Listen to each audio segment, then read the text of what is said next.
Welcome back to the Board of County Commissioners of Clackamas County. The policy session for the May 18th, 2021. Gary, take it off. Thank you, Chair Smith. First, Chair Smith and Commissioner Schrader are in the hearing room. Commissioner Savis and Fisher are online. Commissioner Shull will be here shortly. First session today is Webster Road Redevelopment Project, Board Update and Closing Presentation. Our staff presenters are Rod Cook, Interim Director of Health, Housing, and Human Services, Jill Smith, our Housing Director, and Devin Ellen, our important person in Housing Authority. Jill will introduce her. Commissioners, you are now sitting as the Board of Directors for the Housing Authority of Clackamas County. Is Commissioner Leenstra online as well? I do not see her. I don't think she was able to be here. She had a conflict. Got it. Thank you. So Jill and Rod, please kick it off. Kick it off. Good afternoon, Chair Smith and Board. I appreciate the opportunity to give you an update on the Webster Road redevelopment project. In addition to the update, staff will be seeking board approval to place resolution number 1954 on consent agenda for the Thursday, May 20th business meeting. The resolution confirms the Clackamas County Housing Authority Board's binding commitment to complete this project, allowing this to move forward on schedule. And our Interim Director of Development, Devin Ellen, is available to take you through the background and answer your questions about this project. Thanks, Jill. Good afternoon, Chair Smith and Commissioners. I appreciate the opportunity to update you on the Webster Road redevelopment project. After nearly 2 years of planning and pre-development, the Housing Authority is a month away from breaking ground on the construction of Clackamas County's Phase 1 Regional Housing Bond Pilot Project. We have all project funding secured, and we received full credit approval from our financial partners. The state's Finance Committee has approved our low-income housing tax credit and tax-exempt bond request. Our construction plans have been approved and our building permits have been issued. We are on track to close on construction financing in June. Now, I know the Housing Authority Board has 3 new members since this project originated, so I thought I'd provide a brief history of the project since the Housing Authority acquired it in 2019. The existing building is situated on a 2.2-acre parcel located at 18,000 Webster Road in the city of Gladstone. Originally constructed over 50 years ago as a nursing home, the building was most recently used as a juvenile rehabilitation facility, but it has remained vacant since 2017. Almost 2 years ago, in June of 2019, HAC received approval from the Housing Authority Board to enter into an intergovernmental agreement with Metro for the acquisition of the property using regional affordable housing bond funds, with the understanding that HAC would apply for additional financing sources to complete the rehabilitation and modernize the site. On August 8, 2019, in response to a competitive RFP, HAC entered into an architecture contract with Carlton Hart Architecture. HAC and Carlton Hart got to work developing the schematic design and worked through a conditional use process with the city of Gladstone. The property is located in a low-density residential zoning district. However, housing communities like the one HAC is proposing are in allowed conditional use. And on May 19, 2020, the City of Gladstone's Planning Commission approved HAC's conditional use application. In September of 2019, HAC successfully applied to participate in the state's Permanent Supportive Housing Pilot Program. Participation in the 6-month training program gave HAC the opportunity to apply for project funding. And as a result, the Webster Road project was awarded $2.4 million in capital funding and an annual services subsidies to support 12 units that will be reserved for disabled seniors with a history of homelessness. In June 2020, through a competitive RFP, HAC selected Walsh Construction to provide construction management and general contractor services. This provided the first opportunity to get an estimate on project pricing, which HAC staff shared with the Housing Authority Board in July 2020. At that time, the total development cost was estimated at $18.4 million. On July 23, 2020, the Housing Authority Board approved Omnibus Resolution number 1948, authorizing the Housing Authority to execute applications and contract documents necessary to apply for county home funds, permanent supportive housing funds, regional affordable housing bond funding, and to OHCS for an allocation of private activity bonds and 4% federal low-income housing tax credits. Through a competitive RFP, the HAC development team sought and selected tax credit equity and construction financing from U.S. Bank and permanent financing from Citibank. On December 17, 2020, HAC staff provided a project update to the Housing Authority Board and received approval of Omnibus Resolution number 1952, which provided HAC authorization to enter into syndication documents, tax credit and bond documents, and construction and permanent loan documents. Since December, HAC staff has been working with our financial partners through due diligence and deal structuring, reviewing bids with Walsh Construction, and finalizing the guaranteed maximum price, also known as the GMP, of the construction project. Despite rapidly rising materials and construction costs, HAC and the construction team have focused on holding costs as close as possible to the July 2020 estimate. As noted in your packet, Webster Road's GMP is just under $10.3 million. By and large, we have managed to hold our total development costs.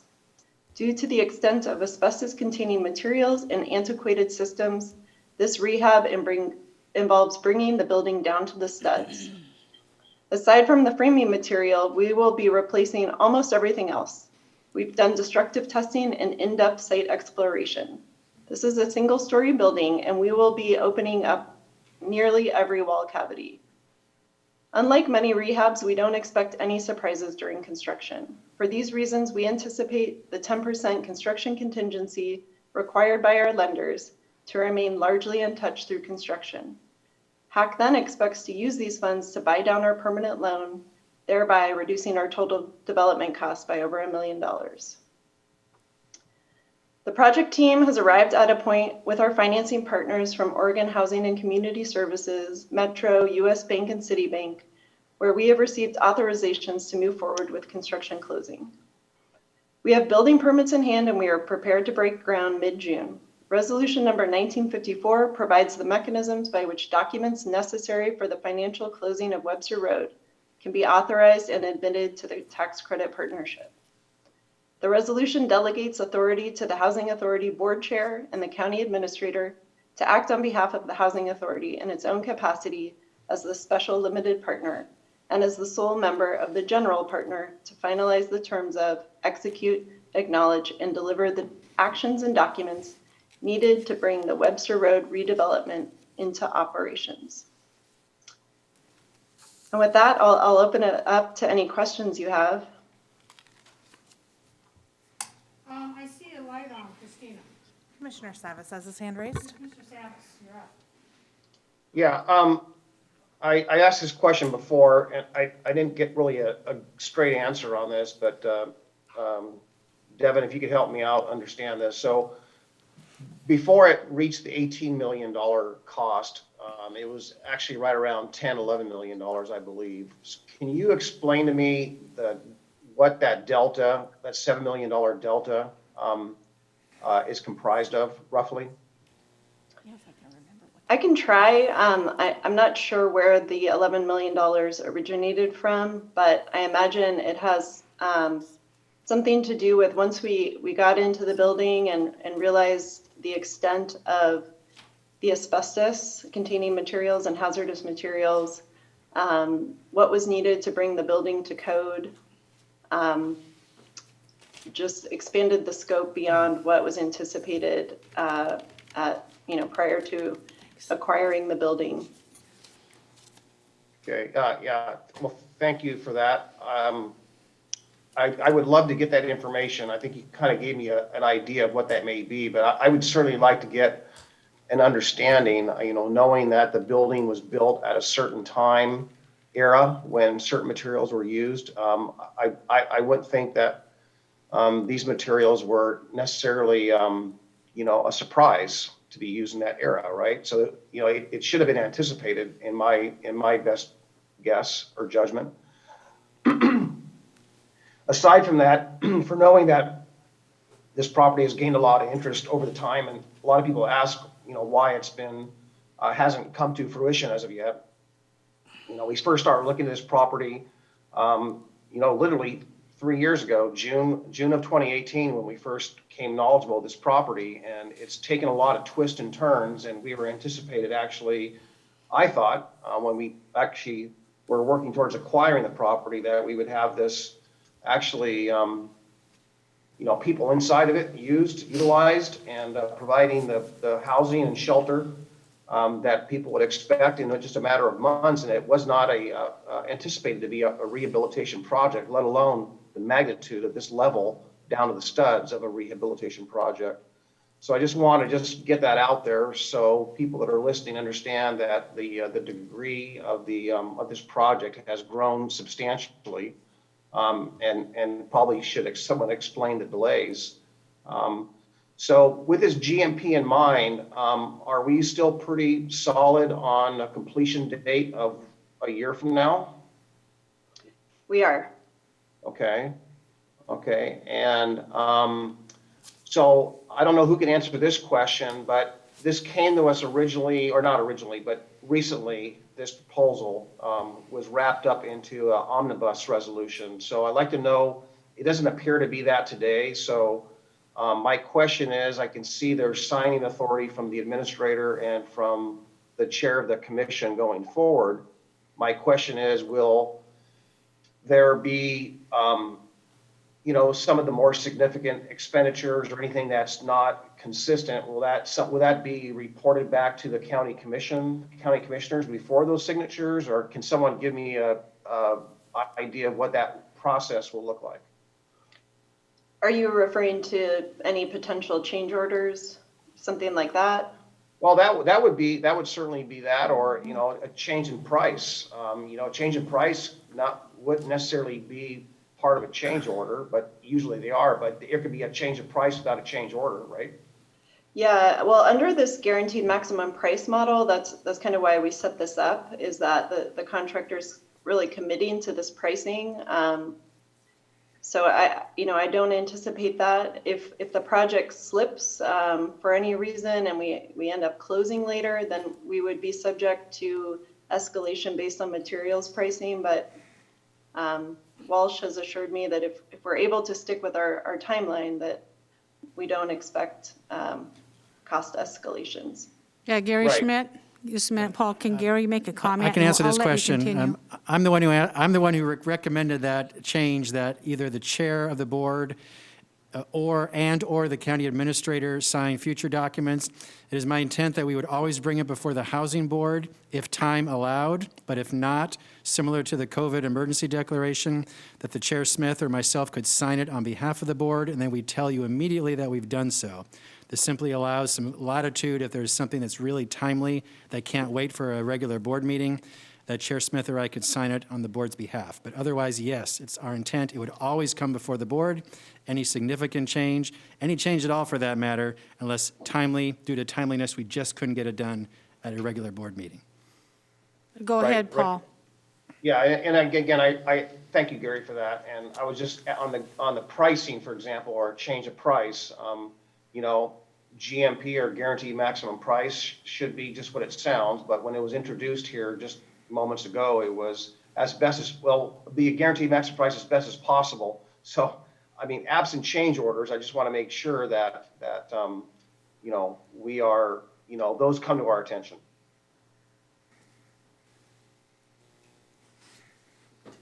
Okay. That's all I have. Paul, are you done for now? I am. Okay, Commissioner Scholl? Yes, thank you. My alignment, okay, there we go.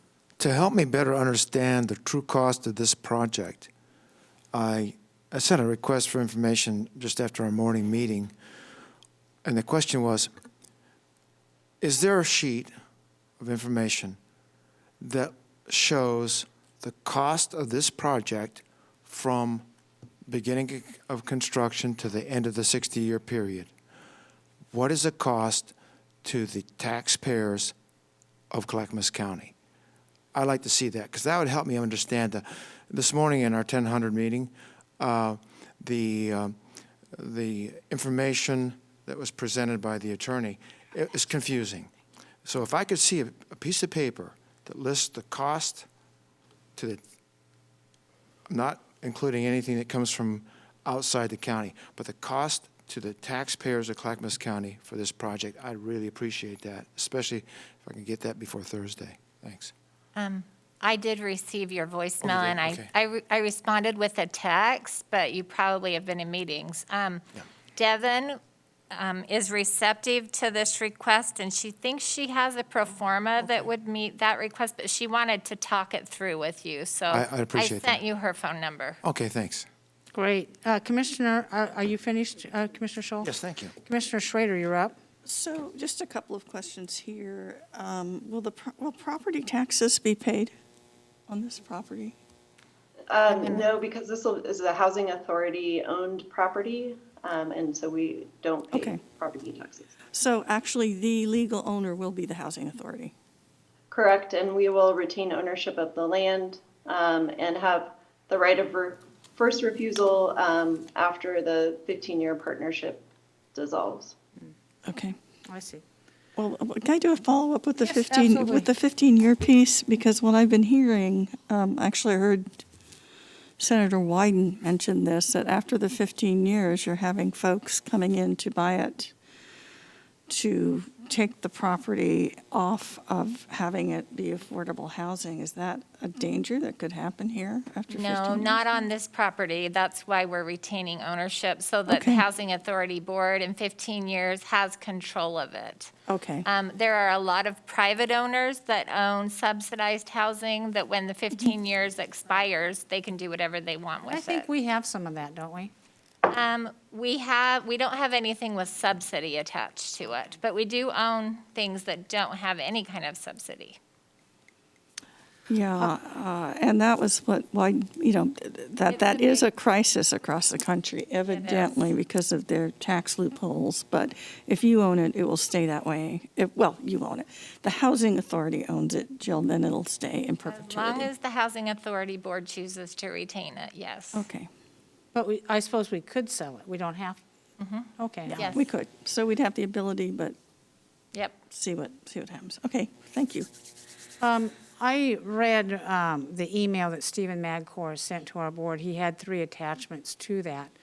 One was an appraisal report from Colliers. The other was the title report. And I learned a lot from the pieces of information. I suggest our board go back and read it, and I can discuss that with you further. And as I'm looking at the structure of this, it was built in the 1960s, and it's a flat roof. Now, anybody who has been in real estate in Oregon knows flat roofs don't work well because we have so much rain, and we don't see them being constructed today. If anything, they're quite steep if they're just a one-sided roof. I don't even know what you call those. Maybe you do, Mark. And in the report, it said that the roof had been replaced and the needed repairs would be siding and windows. Well, if you have a flat roof structure and then the roof has been replaced and this property has sat vacant for at least since 2017, you know that there's water damage on the inside of this. And I would assume that's why the property had to be gutted. And maybe that was an expense that was not foreseen. It should have been foreseen. If Tootie Smith can figure that out, I think our housing authority people who do this for a living can figure it out. But my point in this is, if a title report was given, if we had the appraisal report given, and all the attachments and notes in that, I think maybe it's incumbent upon the Board of County Commissioners to read those documents. But maybe they weren't supplied in time. Maybe there were documents after the fact. I don't know because I wasn't here.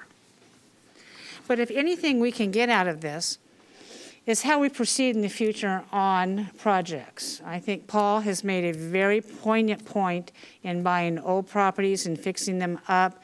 Maybe is not the best way to go. And maybe we just should have bought this for the land value and totally raised it and started over. I would agree with you. I think had I been part of that decision, it might have been made differently as well. And Devin and I have talked quite a bit about this, and we feel more comfortable and want to talk to the board about considering the Housing Authority more as a partner in financing and a partner in development with private and nonprofit development entities rather than doing our own. But that's something that we can talk to the board about as we move forward. And going forward on this property, it's still going to be a flat roof structure.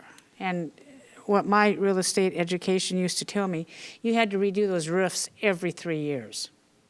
And I don't know if that's true or not, but I would think the maintenance on this particular property going forward is going to be substantial. Just the way it's laid out, and we have 3 different arms going in this direction and so forth. This is not going to be an inexpensive property to maintain for the future either. So I'm concerned about that. I'm concerned about the 18 or 19 million where we're at may not do it, and I think we're going to have to be searching for other monies to maintain this property in the future. I see a light on.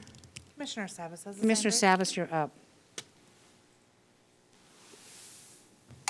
Oh, Commissioner You're on Savas, mute. you're on mute.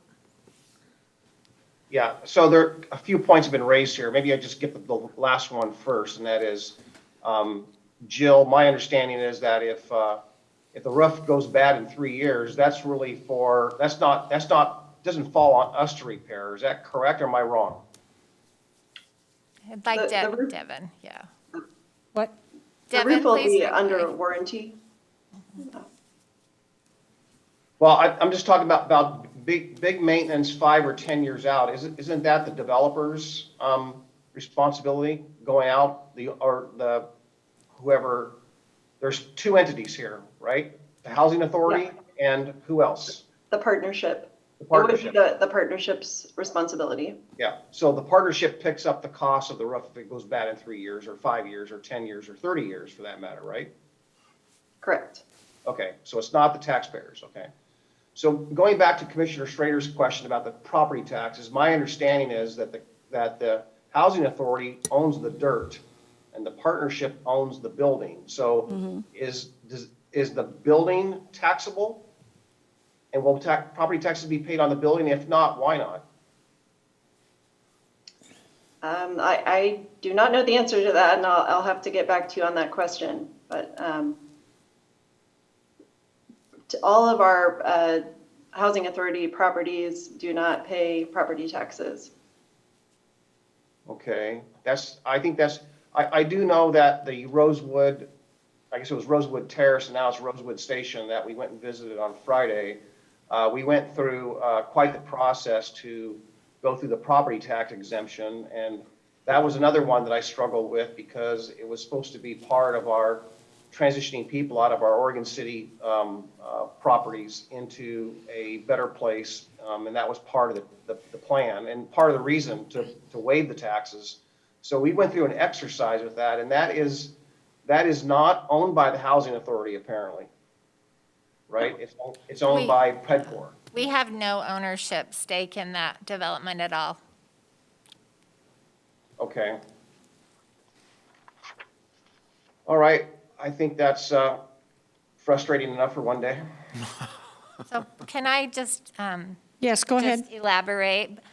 Commissioner Savas, we were able to negotiate successfully with PEDCOR to add a preference into their eligibility criteria. So as folks transition out of public housing, whether it's in Milwaukee or Oregon City, they will have a preference to get into that development as units turn over.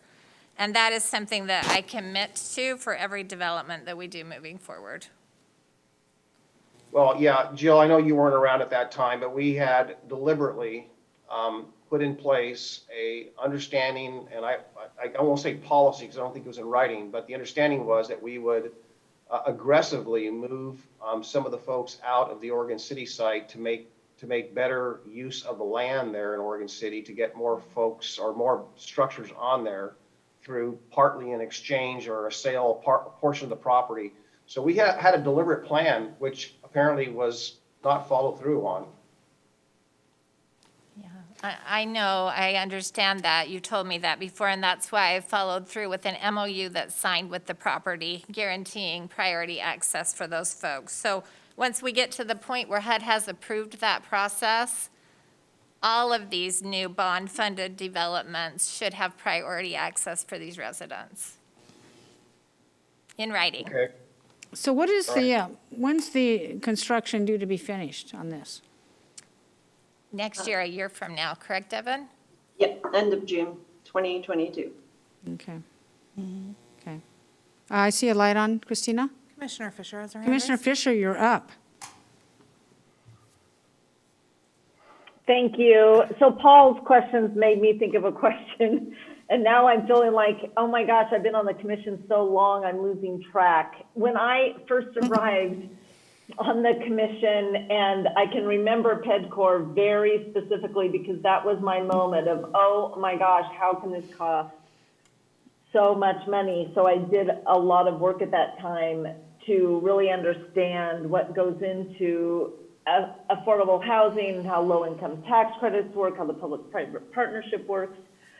But I also remember what Commissioner Savas is saying, that because at that time, we really had deep concerns about our existing housing stock and how it needed to be replaced. And so there was a lot of talk about how would people be relocated, what kind of vouchers would they get, if they were having to leave those properties, what kind of priorities would they have at PEDCOR.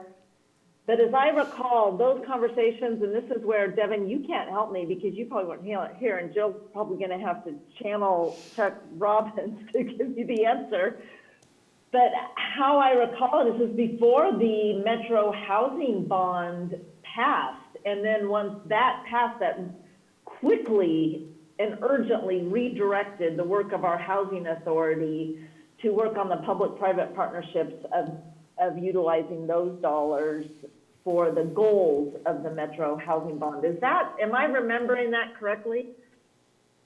No, you're exactly right, Commissioner. And I think it prioritized building the replacement housing that we need because we have a 7-year limit to utilize the Metro Housing Bonds. But it does align well with our desire to eliminate, this housing that is well beyond its useful life. And actually, end of this year, the Milwaukee property, those folks will be moving into new projects. They will get tenant-based vouchers. And shortly after that, with the board's approval of, the plans that we're going to present, the Oregon City properties will as well. So it really ties together nicely is what I'm saying, having this housing built for these folks to transition to. Any other comments from commissioners on this? Yeah, Yeah, just Martha. one comment. I would really like to have, Housing Finance 101 again to refresh, because the complexity of this, I think, is part of the issue that we're dealing with. I mean, I don't have the same level of experience with real estate that you do, other than buying my own home. I mean, that was it. But the complexity and the moving parts, I think, is what I need to get a handle on. And I do want to thank staff for their work, because I think they inherited some of this, our current staff, with Well, most of the staff that was involved in this is no longer at the county, I understand. That is correct. So I guess don't kill the messenger, I guess, is what I'm trying to say in a way. And you are correct, Chair Smith. We should be reading all of these documents and have a clear understanding of it. So we have to, not you folks, but we have to take, Well, and maybe you we have didn't to get take 'em. some of the responsibility. I don't know. You know what, if I can recall what I did yesterday, it's a good day. I'm only kidding. I'm not that bad yet, but, I know. yeah, so I just want to let staff know that if you can help us. And I do with that. think the process needs to be reviewed. Because I understand too in these documents that the purchase may have been Yep, done before they had the zoning to allow it. So you went ahead and purchased the property before our planning department even gave the approval that we could use it for this, correct? They did have to go through a rezoning for this use or have it defined as eligible, and that was very expensive and did contribute to this cost. Well, it is, but my point is you usually buy real estate subject to getting approvals. Subject to is a real big deal in property negotiations. So for whatever reason, they were in a hurry and it was purchased without board approval. Again, I really want my board to go back and read that title report. It's quite revealing. And if you don't understand it, call me. I think I can enlighten you on it. But that's all I want to say for that right now. Another light is on. Commissioner Fisher has her hand raised. Commissioner Fisher, you're up. Thank you, Chair Smith. So Commissioner Schrader, I wanted to let you know, and Jill can fill in the details, but there is a housing board intensive training that is happening. I know there are two parts to it. I'm going to be participating in the second part, which goes into the real nuts and bolts. It's quite a bit of a time commitment. It's a few afternoons, I believe, in a week, but I think it's worth it to have that deep understanding. I welcome the rest of my commissioners to join me. And maybe, Jill, maybe you recall when that is. Is it in July or August? Now I can't remember. And I hate to put you on the spot, but I just want to plug this. I looked at the curriculum. It's very in-depth, and I think it would be worth our time. And Jill Smith recommends it. So. Well, I think that sounds a good idea for any of our board members that want to do that. Absolutely. Paul? Yes. Paul, you're up. Yeah, I would definitely like to have a refresher. I have gone through the spreadsheets in the past, a couple of them, and the methodology, so I have a rough idea how this all works, but having that refresher, we don't practice this every day, so we're, obviously more generalists than we are professionals. We're not professionals on this kind of a topic. But I just did want to get a sense that, again, just speaking to that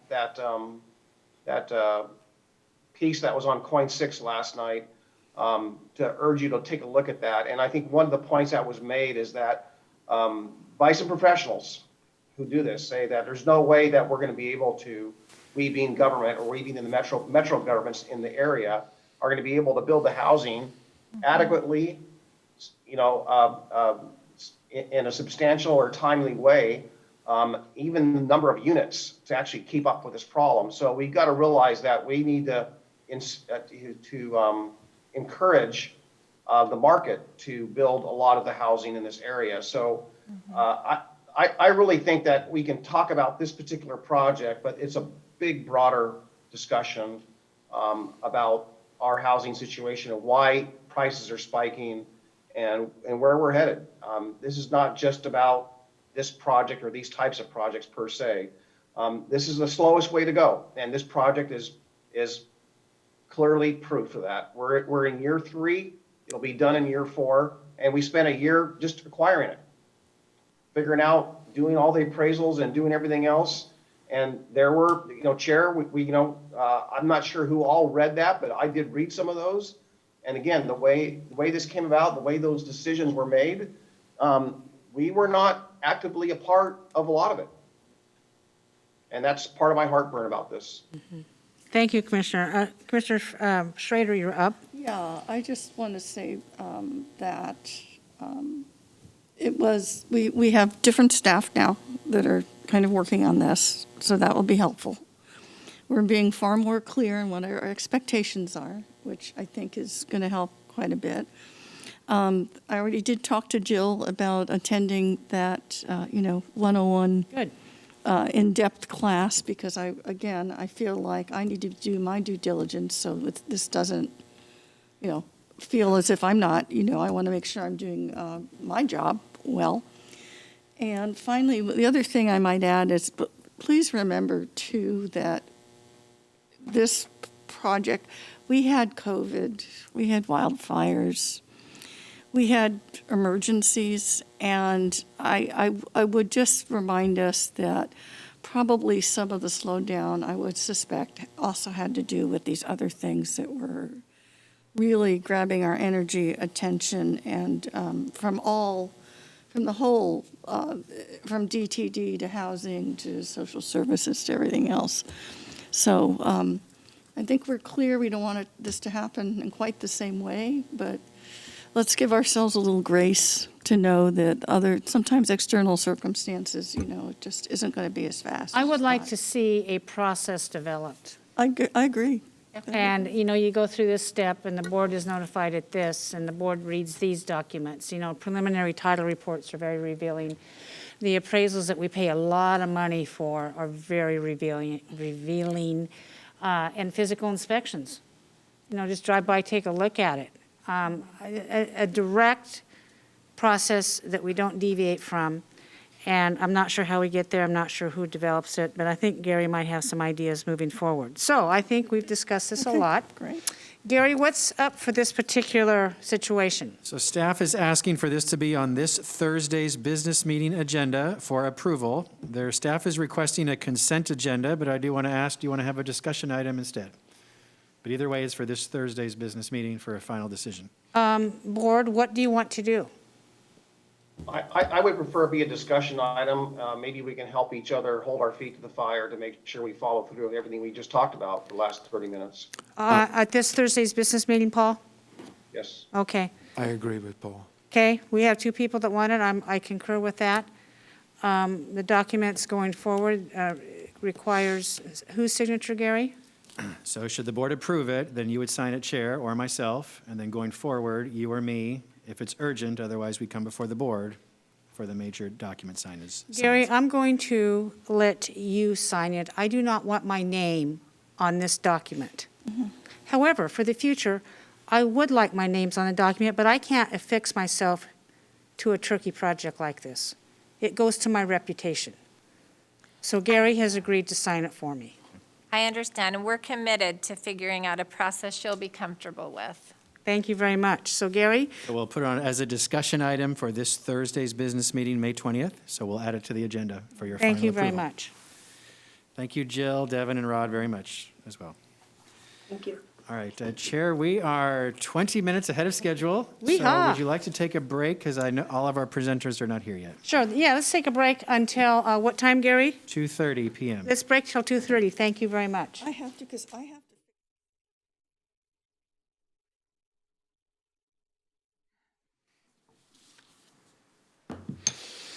Welcome back to the Board of County Commissioners Policy Session on May 18th, 2021.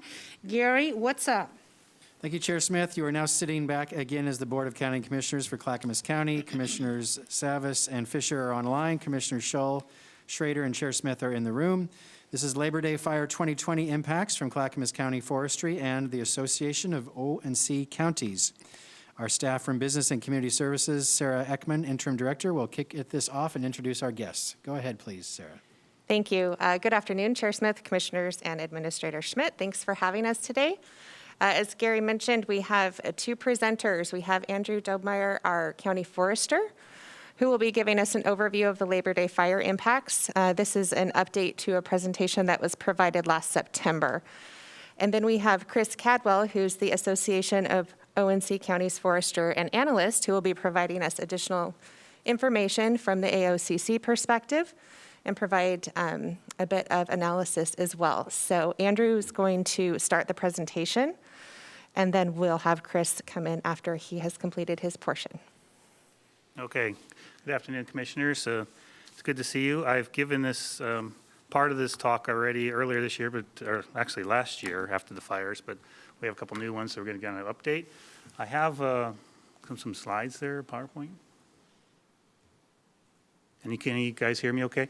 Yes, go ahead. I'm soft-spoken, so this makes me a handicap. Yeah, sometimes you have to yell through these masks, and our Pretty much. microphones don't really And pick I'm not a up. yeller, so here we go. All right. Let's see, that's Chris's there. Was it in the packet then? It should be. It was, Andrew's are photographs, probably. I can do without them. I just pictures speak a thousand words, so. 2 seconds, I will pull them up right now. There we go.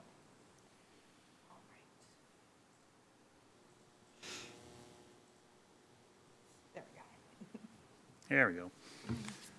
All right, so as you know, the fire started right after Labor Day, and two of the large fires, and Chris will actually talk about 5, but we're only going to be talking about particularly 2 in Clackamas County that affected us. One is the Riverside Fire, and the other one is the Beachy Fire, which actually started in Marion County and then came over into Clackamas County on the second day, I believe.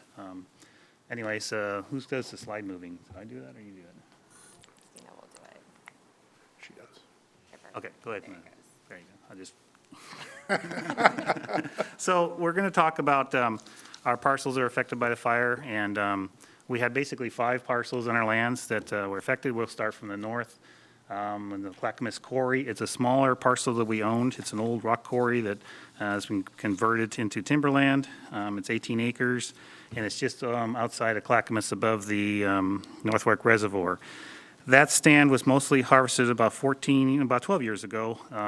It was harvested, and it was a good plantation. You can see here that most of it's been toasted as the fire comes through. You can see a little bit on the very top of that one ridge where we had a little bit of trees that survived. Those are the bigger trees, but more than likely they're not going to make it because there's so much beetle is going to be in there in the next couple of years. They're going to probably die out. So the second one is our hoops block, and that's a 20-acre parcel, and it's about a 41-year-old plantation. This one was near the end of the Riverside Fire. It was the winds weren't as intense, and the fire just basically sat down and did an underburn. And you can see that most of the trees weren't damaged. Hemlock and cedar that are in there, a smaller component of it, mostly Douglas fir, but most of it's, some of it was hemlock and cedar. They can't handle fire very well, in which case the cambium gets cooked and the tree dies. So we'll have a little bit of mortality, but it's pretty thick stand, so it actually acts as a thinning for us, and then we'll come in there in about another 15, 20 years and do a final harvest. So we're not going to do anything with this stand. We're just going to leave it the way it is. Next one. So this is one of the biggest stands we had hit, and the name of this stand actually is called Hillock Burn. It's been burned before, like back 1910, I believe, and we acquired it after that somewhere, and that was a stand. It's actually 195 acres. And when I first went up and looked at it, I think I talked to you guys earlier last year about it. When I first looked up there, I saw this, and that was higher up in the Riverside Fire, and it was toasting pretty hard, and I just assumed that our whole property was gone. And if you look at the next slide, what happened was that the ridge tops, the wind was blowing so hard and so hot that the fire came up the ridge tops, and it's actually skipped part of our land, and then it backburned. So in other words, a backburn is when the fire is just kind of slowly going into the wind. It's not as intense, doesn't get in the crown, and it usually is not so detrimental to the forests. And so you see here, it's all burned on the bottom, but the trees are still green on the top. So the younger vegetation will die, but the older vegetation will. So we had this spotting. If you go to the next one, I think that shows what a mosaic is. You can see where it's kind of spotty around the areas where you can see the brown. Other areas are black on the back side. The brown spots are going to die. They're going to grow in the next year or two, mainly because bark beetles are going to get in there and they're going to hit the trees that are brown right now because they're good cambium. When they come out, there'll be millions of them, and they're going to come to the next trees, and they're going to hit trees that are healthy, but the trees can't fight off that many trees and beetles hitting them, and they're going to die. So we're going to get some more mortality due to the beetles after the fire, and it'll take about 2 to 3 years before it kind of evens out where the predators will start taking care of the beetles themselves and control the population again. So that stand is a mixed ages of different ages going around. We lost about 121 acres. That was the biggest one, was 38 years age. Our harvest is expected to be at 80 or 55 years. And so we kind of lost a bunch of volume there. We were going to salvage that, but because we have to go through procurement and it takes a while, we have to bid everything out, that all the timber companies picked all the good loggers and took them all before we even had a chance to pick anybody. So we had nobody that was any qualified, highly qualified to harvest their lands at a good price. So we decided to wait. And rumor is now that the prices are still going to be steady, but the contractors are going to start running out of work on Port Blakely and Weyerhaeuser, and they're going to start We might be able to get somebody in the fall, early winter to harvest some of it. We're not going to harvest all of it now, and I'll talk about that in a little bit. So the next stand we have is our Elwood plantation. Elwood is at the very end of the Beachy fire. If you just go another quarter mile past our Elwood unit, the fire stopped. So it just made it into our Elwood unit. You can see that it really had it gave our plantation a hard time.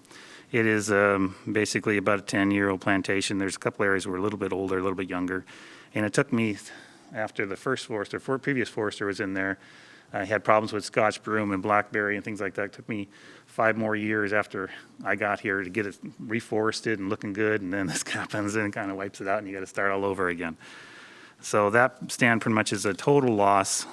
There is some bigger trees in the buffer that were left that may live or may not, but even if they would live, it's not economical for us to harvest it. We're just going to have to wait until the next rotation before we take them out. And the last stand that we had is our family camp. This is the one we just logged. We had timber sale this last fall, or last year, end of 19, early 20. We finished in April 20, I believe. Got it all piled, cleaned up, did a nice job. And then the fire went through there, and boy, did it ever clean it up. It looks like a moonscape. We don't have any slash.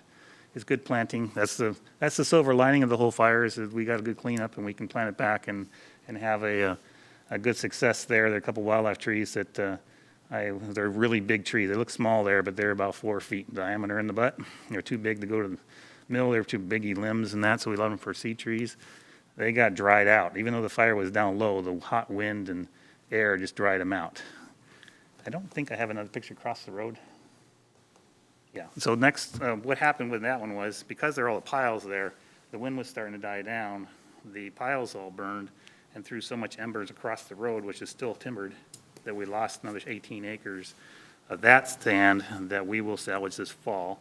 That will be a timber sale, and we should be able to get bidders on that one. The original one, the Hillock one, was younger. There's only 8,000 board feet to the acre, which is not much. And so really and nobody really wants to harvest that little acres, that volume per acre, where this one should probably average around 20,000 to the acre, in which case we should be able to get somebody that wants to come in there. It's just small, that's the only issue. So the salvage that we're gonna do should be able to help pay for the reforestation costs. You know, from here, we've already reforested Elwood, Clackamas Quarry, and Hoops didn't do it, and we did family camp, the burn unit there that was already harvested. That's all been planted back already. And we're going to do, now where we're going to go from here is that Hillock, the one that had the spotty mosaics, and it killed here, didn't kill there. What's going to happen is that we're going to go ahead and we're going to salvage the areas that were black. And basically, the crowns were burned, everything's cleaned up. We're going to salvage those areas, get what we can out of it. There's not going to be a lot because they're only about 10 inches big. You can get some boards out of them, but they're so small. And by the time the summer comes around, the trees are going to be checked, and they're not going to be, the top log's not going to be worth anything. Right. And the pulp yards don't want any wood coming from the fires. Well, they have too much from the ice storm. Well, they don't even want the wood from the fire because charred bark gets into the wood fibers, and the mix, and the pulp mills don't like the charcoal in with their paper, so they just don't want anything that has any black on it. So if you want to take any pulp there, it has to be the tops of these trees that die from the beetle kills. We can salvage them to go to the pulp market, but anything that's black, the pulp yards won't take it. And it would be too hard because it's just not profitable to differentiate. Correct. That's the reason, one of the reasons why we had to throw out the Hillock ones is because what the loggers, the 2 loggers that did bid, wanted was $10 more a ton than what we would have gotten from the pulp yard. So in other words, they wanted $30 a ton, we were only getting 20. Right, And so we would have lost money by harvesting it. Hugely labor intensive. Yes, very labor intensive, and if you have machines, it can go a little faster, but the machines cost a lot too to get it done. I see we have a, go ahead, Andrew. Okay. So anyway, so what we're going to do is the areas where it didn't burn so bad, it's going to kill the hemlocks. It's going to be more like a thinning, and it's going to turn more into a seed tree unit. If you're familiar with, I know you're familiar with forestry, and you are too, that a seed tree unit is where you leave trees, you don't harvest all the trees, you leave some of the trees, and those trees will produce a seed source that'll naturally regenerate the stand. This stand has a super seed bed right now. In order to do that, the best way to have it is where the soil's been all cleaned up, there's no duff on the ground, nothing to keep the seeds from getting in the ground, so they get directly into the soil. So we're going to get a tremendous amount of reforestation from natural seed in this stand, because we have a lot of trees that are still green today that are probably going to die in a couple of years, but they're going to be able to throw some seed out, and we won't have to plant this section. The areas that have burned super hot and there's no seed trees, Right. we'll log those, our own crew will do that, we'll clean that up, and we'll plant that, we'll also get some natural seed. So we probably got about 30 acres here we'll plant ourselves, the rest will be naturally seeded, and it'll come from there. So the issue that we have is that we've lost some stands that were coming into the future. And that's what we're looking at right now, and we're trying to analyze. We talked to the Forest Advisory Board last week, was that the Hillock stand and the family camp, which is over there, the other one, they were going to be coming into our rotation another 15 to 20, 25 years. And the models that we have set up are that, we want to keep a sustained yield so that we always only cut how much we grow. And we had it set up pretty good, and then this is kind of throwing a wrench in the whole deal. So we have to rework the whole thing so that we can still have an income, a steady, sustained income throughout the years, all the way through where we lose these. The little plantations that died, that sends us back to ground zero, so we got to go back to zero there, 15 years. So there's going to be a little bit hit there, but it's not going to be as bad because we have, it's another thing, we have a model where a lot of our acres in the 15 to 20-year-old bracket right now, or 10 to 20-year-old bracket. And they're going to come up and they'll be able to fill in that spot. So in a while, we're going to have, in another 40 years, we'll have a glutton of wood that we'll be able to hopefully, use that to even out later, or rotate or change the rotation age so you can get some better growing trees or bigger trees, higher value trees. That's the whole goal. And part of forestry is, I think, not 5 years from now, not 10 years from now, 100 years from now is what we're thinking. Very far ahead. And it takes a lot of work to get that point because most people just want now. And so that's what we're looking at right now. We're talking about it, and we'll make some decisions here, hopefully in the next month or so, what we want to do on all that other stuff, rotations and that. Well, this is really interesting to me. It kind of brings back a lot of memories.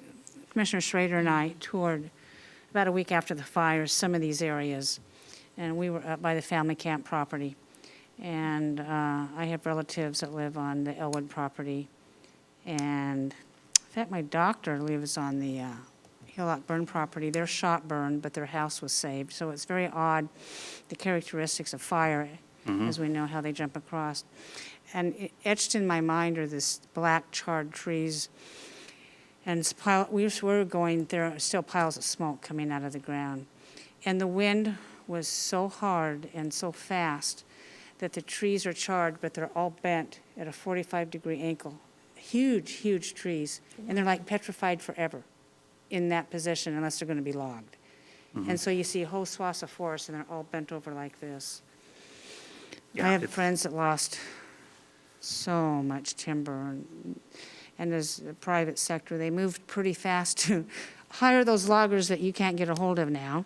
Right, well, they can do things. I used to work private industry before, and they can actually have loggers with them. They've used them. They can just negotiate prices. They know what they've priced, what they Yeah. can do, what their production can be. Yeah. They say, we'll give you this much per thousand to haul it in. And Yep. then the logger goes in and takes it. But if you got 40,000 board feet to the acre versus 8, Yeah, you can get a lot more money. You can make a lot more money faster with that 40 than you absolutely. can 8. And that's where we want to be when we get to our harvesting is 40,000 to the acre. well, and how many years can a log be burned before it's logged out and you still have value for it? It depends on the species. So a hemlock, alder, maple, those trees don't last very long at all, maybe a year. Depending, and the bigger tree is, the little longer it can live. So if it's a smaller tree, say 8 inches or down, it's not going to last, some of it's probably no good now. I mean, it's definitely not going to be any good through this summer. We have the saving grace that started in the fall, so it wasn't quite as hot, that it's not going to check as quick and dry out and check. We'll start seeing some damage now. A Douglas fir, depending on the size, can go anywhere from 2 to 3 years after the fire. So with 3 years, the tree would have to be at least about 24 inches Sure. in diameter to last longer, and the outside's going to be bad. So you're going to get defect on the outside because the sapwood is that white part of the wood you see on the outside. That will rot within the first year. It'll start rotting. And Do so our you lose local the value mills there. do our local mills even take wood that's 25 inches in diameter anymore? Yes, Interfor can only take 19 inches on what they call the butt, the big Yeah. end of the log. RSG can take up to 31. Who? RSG. RSC up to 31. 31. And if we want to have anything bigger than that, like Family Camp, we had some, we would have to send them to Swanson Brothers down in the Notai, or Seneca and Eugene. There's a couple of the mills that want the tighter grain stuff. Peeler mills like the tighter grain stuff, which this is, and this is all fast moving, fast growing stuff, so it's not really good peeler logs. And then there's a couple mills in Washington that take it. Now cedar, and that's what we're going to be salvaging in Hillock, has a real high value right now. It's like almost $2,000 a thousand board feet. And the average, you look at Douglas fir, is $800 for the nicer stuff. That's the difference in the price, and then hemlock's only $600. So there's a big difference in where we want. So we're gonna concentrate on the high value trees first when we salvage. We're gonna do it ourselves because we can't get any loggers right now. So we'll, me and my guys will go in there and we'll pull them out ourselves and take them to the mill. We're hiring a self-loader to take them out. Do you have logging equipment? No, we have chainsaws and we have a mini excavator. We have an excavator, and then we have a backhoe and things like that. I'm impressed. I didn't know you had a little Yeah, we do some salvage work on our own property. Yeah. It's cheaper for us to do it ourselves than to hire somebody out because it's usually not Oh, enough volume. I'm sure it is. It's not enough volume to keep them going, so we do it ourselves. And we also contract out and, do stuff for other parts of our divisions, like we're doing some work for West right now, taking out some trees around their power treatment. their Trucking is an wastewater treatment. issue. Have you noticed the converted semi-trucks who now have put bunks on their trailers and are hauling logs? That's because there's a shortage of trucks. They're kind of funny looking, right? You've seen that.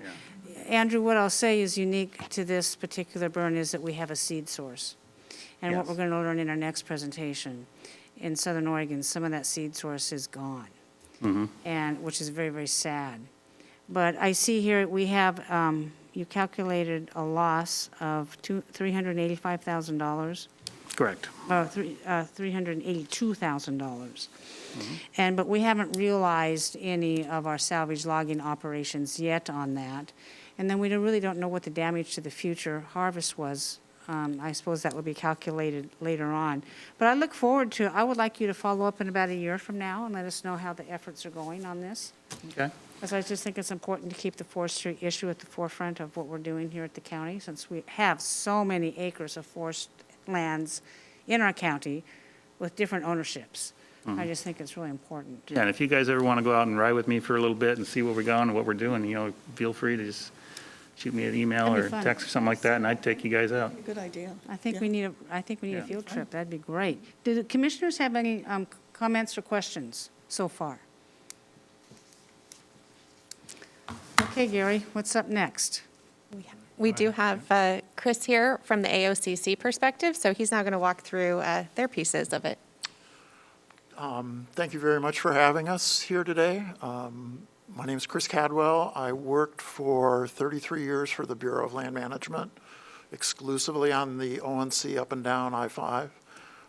The last 7 years, I've been staff for the Association of ONC Counties, and our job is ONC, only ONC, and we do a lot of work with the BLM, understanding what's going on with this forest. So in this presentation, there were 4 major fires in the Cascades. The Salem office is the one that directs the follow-up actions on the 2 fires up north here. The Eugene office handles the Holiday Farm, and Roseburg has Archie Creek. And so each one of those administrative units is doing the salvage operation and assessing things. The big thing to remember about the ONC is because this is shared receipts, that anything that happens anywhere on the ONC affects all of us based on the formula of distribution. So we've given this presentation to Columbia County because the money part of this is going to affect everyone. I have a little disclaimer that this is an evolving story. This was information that we got about 2 months ago. We're starting to get a little bit of new information from BLM, and this will be part of our work.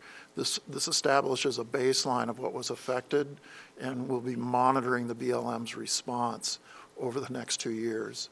So this is like the baseline of what we know today. Next. I'm going to give you the preview of key findings. There's a lot of material in here, and if you can grasp these couple of points, I'll repeat them again at the end. It's the main things I'd like you to take home with you. You're going to learn a lot of different aspects here. Next. What won't be salvaged? 80% of the ONC forest lands are what is called reserves. They are not dedicated to timber production. Some harvest can occur off those lands, but it's not the main objective. Only 20% of these lands permit salvage and do, as Andrew was saying, sustain yield management. So what won't be salvaged in the reserves, the merchantable timber, there's 1.6 billion board feet that had high levels of mortality. We estimate that to be $240 million in lost receipts to the ONC counties. Equally, $240 million that won't go to the U.S. Treasury because that timber will stand and rot in place. Next. What may be salvaged, this is the potential, that 20% of the ONC that they do sustain yield management on, that is the material that was merchantable is about 419 million board feet. Next. That has an estimated salvage of $63 million. That salvage, as Andrew suggested, it has a short window, about 2 years to have economic recovery in general. So the 2021 timber sale plans, BLM is just completing environmental assessment work. They're going to be offering their first sales in June. But what we can see of their sale plan, this first year they're going to capture less than 25% when we compiled these numbers. The last update we received from them, they might get as high as a third of this volume that they'll attempt to do this first year. Next. We spoke with the headquarters office just last week, and they have nothing to share with us on next year's timber sale program. As they say, it's very fluid, it's a work in progress, and they're not ready to put that out yet. Next. The reforestation task of this is an enormous workload, and this gets at the heart of sustained yield management of now that we've had this loss and all this mortality of returning that forest to a growing condition for future generations is also a key interest of ours. Next. So BLM was very helpful in providing us data. For each one of these fires, they have satellite imagery that classifies the severity of the burn from high to low for each one of the fires. This is Archie Creek. Next. So the moderate and high severity, what you see in red, that's where mortality is in excess of 75%. So most of those trees are dead. Next. BLM provided us additional data. Next. They provided us age classes, and following the model that the Roseburg District is doing, they're mainly looking at stands 50 years and older as being merchantable. It's not to say that they don't go into some younger stands, but that's what we used as an assumption for these numbers as potential merchantable material. Next. They also gave us land use allocation information, which 80% is in reserves, no salvage is permitted, only 20% is for sustained yield, where some salvage may occur. It has potential. Next. This acreage includes both ONC lands, and there is intermingled public domain lands, but this is mainly an ONC story. Next.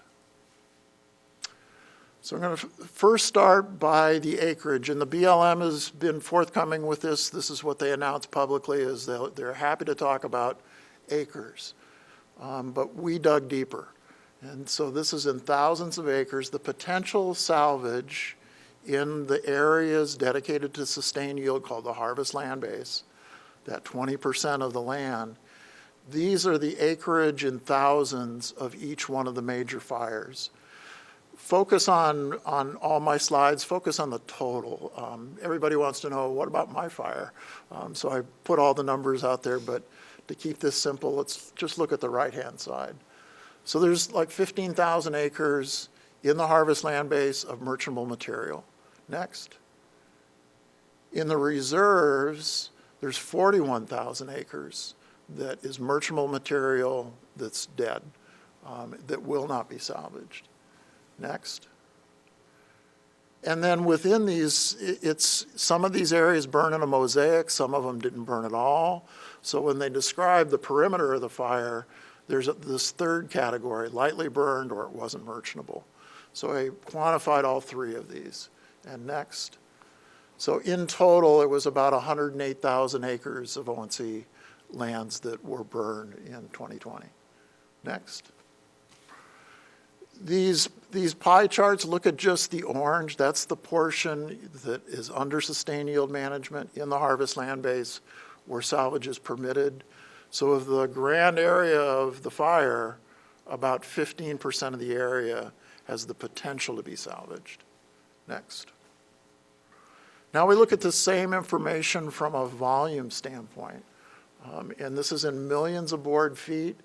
There's 489 million board feet, I estimated, that is merchantable material that is standing dead. Next. In the reserves, there's nearly 1.6 billion board feet that is standing dead that will not be salvaged. Next. And that in the no salvage area, the young stands or the lightly burned, there's some additional volume. And next. So about 3.3 billion board feet are within the fire perimeters of these four fires. Next. When you look at the volume, the orange part of the pie, this is a little higher than the acreage, mainly productivity up north here. You grow trees better than they do in Roseburg or faster and bigger. But again, it's of the whole fire perimeter and the volume that was burned, the counties are going to only recoup at best 15% of what burned. Next.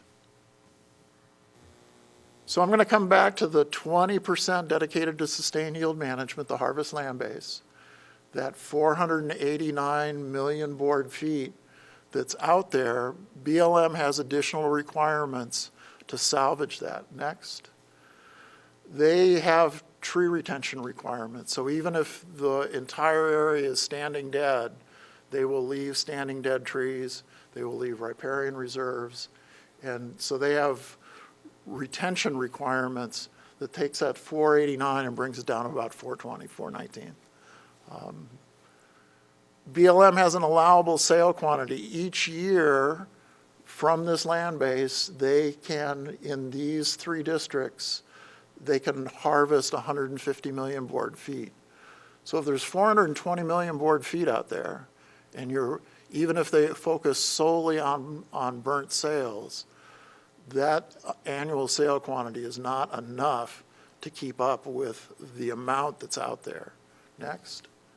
They do have a provision that they can exceed their annual requirement for harvest by 20%. But even at that, if those three districts exclusively did black sales, they're not going to be able to capture within 2 years that 420 million board feet that is out there. So there's limitations in these plans, not only for what you can and can't salvage, but they have administrative limits. Even if they have sales prepared, they can only send that out so much each year. So we'll be watching this very carefully. Next. So the 2021 harvest land-based salvage with the total potential. This is the 2021 sale plan. Next. BLM for those districts has a sale plan of 419, or excuse me, the salvage potential is 420 million board feet. The 2021 sale plan, with the original set of numbers we got, it looked like it was just going to be about 100 million that they were going after the first year. They've updated this. They're up at about 145, 148, which is still only a third of that burnt volume that will potentially be harvested in this first year. Next. Just click through these. These are the individual districts. The Roseburg District by far has got their environmental assessment work done. They're going to have the first sales. The Salem area, we've not yet seen their environmental assessment documents, and those are real key to understand what are their plans. Next. So for Western Oregon as a whole, Medford, Klamath Falls, Coos Bay, and the affected fire districts, they have from that 20% of the lands dedicated to sustained yield, mixture of burnt sales and green sales, they can put out 205 million board feet annually. Next. From the reserves, although they don't, it's not a requirement, some harvest, thinning in younger stands does come from the reserves and adds on top of that. Next. But BLM's target for this year is not even attempting to go to that full number. They've lowered the sale quantity in Coos Bay because they're sending people from Coos Bay to work in Roseburg, where the fire is at. So their overall target is also lower. Next. Next. So of that 420 harvest land-based potential in 2021, next, it's about 140 million is what's going to go out this first year. Again, this is time sensitive. We have this 2-year window. They have a lot of environmental assessment work to do before they can sell sales. They're just starting to wrap that up in Eugene and Roseburg. We haven't seen it in Salem. We'll start to see sales in June. Next. Next. Reforestation is a really, really big deal. These fires in these different districts, Eugene, where I live, just up from me, Holiday Farm was by far the hottest. 86% of that perimeter burned at high intensity, mostly mortality. Roseburg was next. Salem's fires were more of a mosaic pattern. You get that seed source as a result of that. Next. The reserves also need reforestation, that even if they're not going to salvage them, we expect the trees will be planted. But again, their current management plans, they have a higher standard for the areas under sustained yield management. They accept lower stocking levels in the reserves. We have a favorable court ruling that says these plans are due for change and return to sustained yield management. So we're very concerned about the reforestation efforts in the reserves because that's for multiple generations in the future.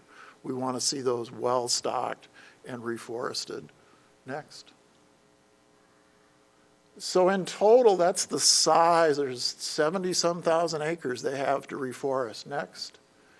Their current plans estimated how much on an annual basis they would be reforesting. And it's the job is 20 times more than what these plans assume for a reforestation task. They don't have the staff, and seedlings are very, very scarce. So this reforestation thing is a really, really big deal, not just the salvage volume, it's both. So they have an enormous task ahead of them. Those actions are going to start taking place this next fall and spring as the sales commence. Next. So back to these key findings. Next. $240 million in those reserves that will be standing dead, that the counties will not benefit from recovery of that value. A potential of $63 million is there from the harvest land base. On an annual basis, we're back on receipts now. We're relying on timber sales. SRS is not in the cards anymore for payments to counties. We've been getting somewhere around 22, 23 million. So $60 million is a big deal in terms of potential receipts, and that's just the killed timber. It's not the green program that BLM is also putting out. Next. 2021 timber sale plans is estimated to capture between maybe 25%, maybe as high as 33%, somewhere in that zone. So this first year is a modest first step. Next. We don't know what their plans are for 2022. There's an enormous job. Since they're not getting to the halfway point the first year, there's a lot to do next year. Next. Reforestation is a huge job. It's going to consume the BLM budget and people for years to come. This past April was a disaster. They did put some trees in the ground, but it was so dry, they're already suffering mortality of seedlings that they've put out. Next. This is the biggest story. The NEPA is going to be challenged, and I predict the challenge point will come in June with the first timber sales. Cascadia Wildland and several other organized opposition have made commitments that they are going to fight the salvage. And to be successful from their perspective, delay is as good as getting a stay. And would you explain why that is? Because these burned trees have to come off or they'll rot. Exactly. And so folks like the Cascadia Wildland, it's their intent to tie up these sales in court forever and just stall. And that's why, as you know, Clackamas County signed on with Lynn County and Marion County in opposition to that. And that was a good signal that the Sandy Am suit that was dismissed. Yes, it was dismissed, yes. Yeah, so that's a good sign. But every one of these BLM individual sales, I predict they will attempt similar efforts as they did on Sandy Am. And it makes me wonder if true environmentalism was at the heart of this, then why are they challenging our burned timber that has absolutely no value and is dead? And why aren't we allowed then to go back in and reforest and take care of the land as intended? Mm-hmm. To me, these fires are going to illustrate the organized opposition is against harvest on these federal lands. And that's the underlying, their objective. But these lands by law were dedicated to the counties to be managed under sustained yield to provide you revenue. And reforestation and salvage to recover economic value, those are tenets of sustained yield management. That's right. We have a federal court ruling saying this current plan is not valid or consistent with the ONC Act because it is not practicing sustained yield management. And I want to close with sustained yield management does not mean short rotation forestry. You can do middle of the ground forest management that includes retaining trees, that has longer cycles of harvest, that can provide many, many values, including older forest, if you just give it a chance. These fires, I think, will be helpful when we get a ruling from the judge on remedy, which we assume is going to be a new plan. That's when we're going to build on this work. These fires are classic examples. Does it really make sense to leave billions of board feet standing dead? And so we as an association will be monitoring the BLM response to these. This gives us good baseline information to go from. And BLM is very cooperative with us. We meet with their senior leadership once a month. And we're constantly exchanging this information, expressing concerns. We're trying to arrange for the Archie Creek fire for our next board meeting to go to the Archie Creek fire with the state director and tour that fire firsthand on the ground with commissioners. Sure. I have a couple of questions if you're finished, Chris. Yeah. Talk to me about the future seed source. What's the status of that? Well, just as Andrew said, it's a site-by-site decision. So if you have green trees that can produce seed, that is one path to reforesting those. There's a little bit of risk to that in that do you have a good seed year? Do you have proper conditions for germination in the spring? We had a very dry spring this year. So it's one path. Reforestation in traditional means with seedlings, it's also tough because everybody and their brother wants seedlings. And we there's a get, short- when the nurseries grow seedlings from a seed source, so they always have a seed source that they get, but the seed source is in your area. Well, BLM harvests seed annually, and so they have a seed bank of seed. And they've also been looking at that seed bank, and they're doing some aerial seeding on a limited basis, using up older seed sources that, it only keeps so long in storage. So they're working hard on this, but it's another part of the plan. We have not seen on paper what's the strategy for this. And the part we're going to pay the most attention to is what are they going to do with 80% of these burned areas and reserves? Are those going to just get minimum stocking levels, or are they going to attempt full stocking levels on there? We don't know yet. But that's our job that we do for you. We keep track of this stuff. See, we had a map that I asked for that showed all of the different forest ownerships in Clackamas County. And then I have a question too for Sarah. That's a fabulous map, by the way. I love that map. Christina's going to pull it up, the map. It really shows the complicated coordination. And while they're pulling that up, I have a question. How many acres of O&C County lands are there in Clackamas County, and was any of that burned? I could get that for you. I don't know that off the top of my head. Maybe that map will show it. I think it will show you the ownership. I'm not sure it does the acreage, but I have a mountain of data.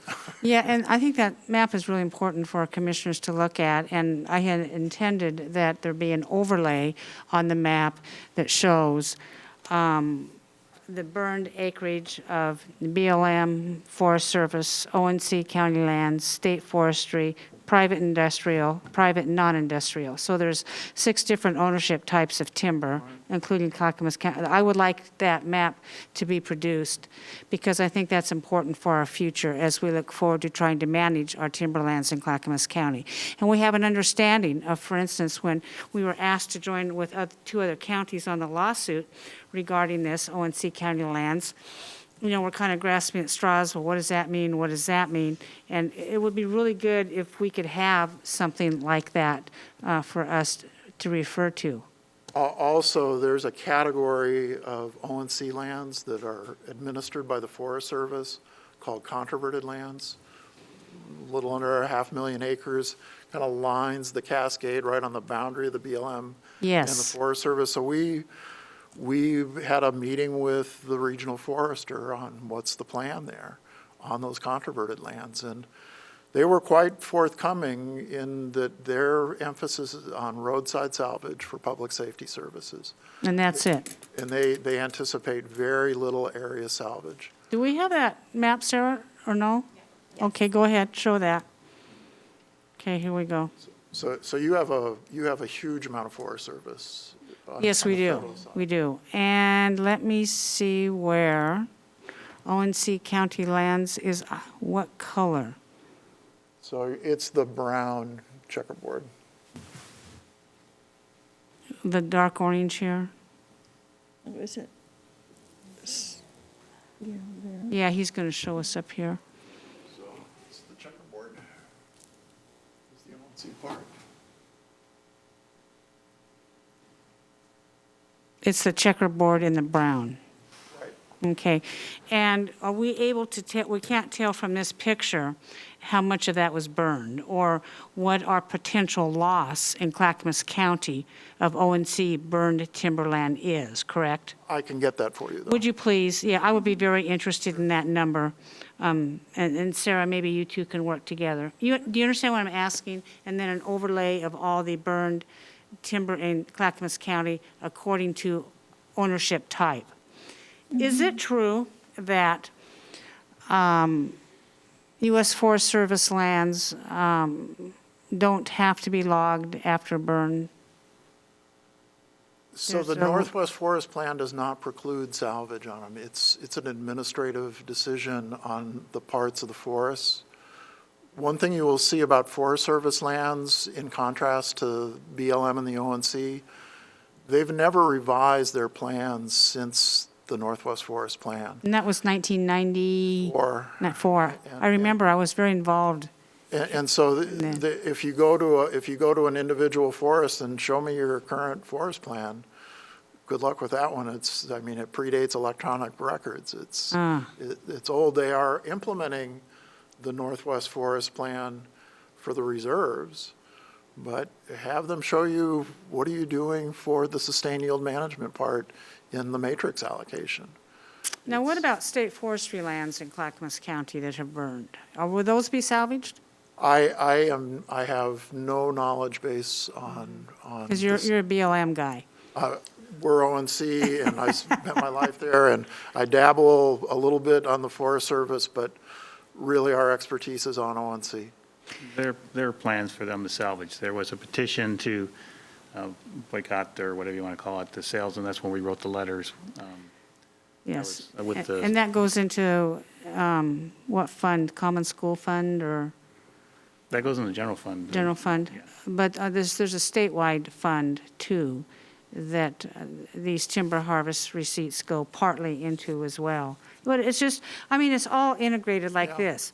It's, so the loss of money is, and you're just talking about the BLM ONC lands, Right. is gazillions of billions, and you don't even, the multiplier on this is 1,000 to lost revenue to different parts of government that we rely on these services. And so I'd like to quantify it for Clackamas County if we could moving forward. The real key thing with ONC funds is they're discretionary. You all decide your priority for Clackamas County for those receipts. Whereas Forest Service dollars, they're earmarked for specific purposes. So the ONC portion, that is yours to decide how best to use it. Sure.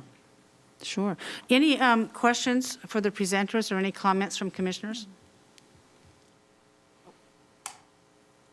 I see a red light. Commissioner Fisher has. Commissioner Fisher, you're up. Yeah, I really appreciate all of the information.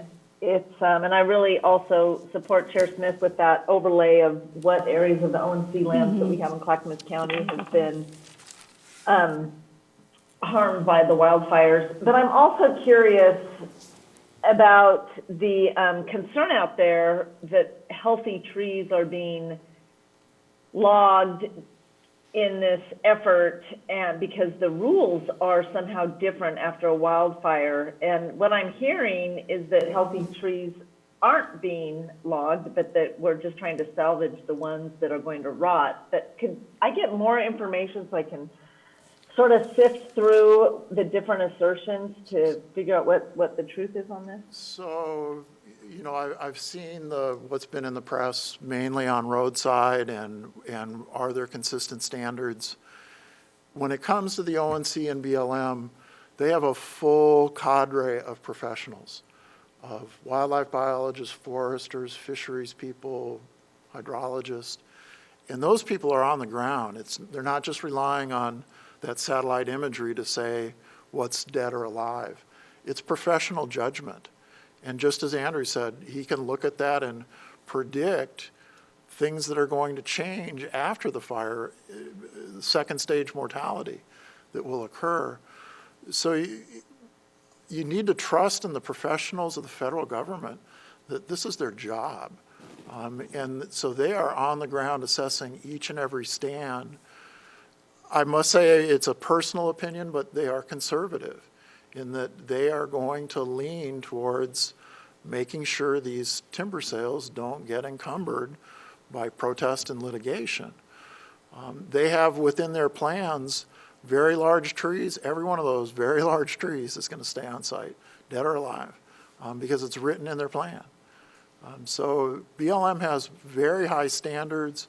They have professionals that know this ground, they know these trees, and they have to make individual choices on economic feasibility. Does it, you know, many stands that don't have access or need property lines, those are going to be way down in the priority list for salvage. They're going where they have roads, and they can readily design sales that can be implemented within the first 2 years. So when it comes to the ONC, I think my answer is trust in the professionals of the federal government. These people, these natural resource specialists, they spend their entire careers in these places. I'm an example of that. 33 years with the BLM. I never wanted to go anyplace else. That Yeah, answer your so question? if we could get that information, you know, the three of you work together, I think it would be really interesting. And if it's possible, Andrew or Chris, to predict the loss on, loss in revenue, overall, the loss of revenue, Clackamas County. I can do that for ONC. I think there was mentioned in the lawsuit somewhat, and you made mention of that. Your report in the lawsuit, by the way, was very good. Didn't get a chance to tell you that, but it was Oh, very thanks. good. One other point, you know, logistically, when you have an area and it may have edges of mosaic and there are some green trees, it makes sense to, when you're at the area, to do a complete harvest. BLM's going to design tree retention. They're going to take advantage of those green trees for tree retention. But just because it survived the fire logistically, you only go back to those places every 70, 80 years. And so doing the job on the ground at the moment you're there is also important. So Commissioner Fisher, do you have any more questions? No, but I'm really interested in what you're talking about because it's helping me reconcile just the information that I read in the press and what is good forest management. So I don't know if you want to just finish your thought there. I really appreciate that explanation. Go ahead, I Chris. would suggest you contact your local BLM office and go on a field trip with them. You would learn a tremendous amount. And I'd be happy to tag along. Well, this has been great. Any other comments? Yes, Commissioner Scholl. So do we have any problems with reaching remote areas that were burned? Do we have any looming road building issues coming up? From what I know of the BLM lands, that's part of their prioritization on economic feasibility. Under their plans, economic feasibility is one of their criteria to salvage or not, even in the harvest land base. So if they can see that they don't have access, that's going to go to the bottom of the priority list. Okay. But at least the way Roseburg wrote their environmental assessment, the numbers estimated to me, there were 6,000 acres out there to be worked, and that's what they wrote their EA around. It's the individual timber sale decisions that will happen over the next 2 years that will define what actually happens. Okay, thank you. Great. Any other questions or comments? So I find this one of the most fascinating presentations. I just really, really like this stuff. And keep us apprised and let us know when you have that updated map. Chris, thanks for coming up to Clackamas County and educating us on this topic. Thank you. You It's been bet. fun. I neglected to, in my introduction, also share that Rocky McVeigh, the AOCC Executive Director, has been on Zoom as well. So thank you, Rocky. Hi, to you. Rocky. Thank you. Okay, Gary, thank you for coming today. What's up, Gary? All right, thank you. Next session is Milwaukee Bay Park Project, Local Government Grant Program Agreement with Oregon Parks and Recreation Department. You are now sitting as the Board of Directors for the North Clackamas Parks and Recreation District for this item. Business and Community Services will present. Sarah Ekman, go ahead. Right. We'll just switch some staff here. Nice to see you again. Thanks, Chris.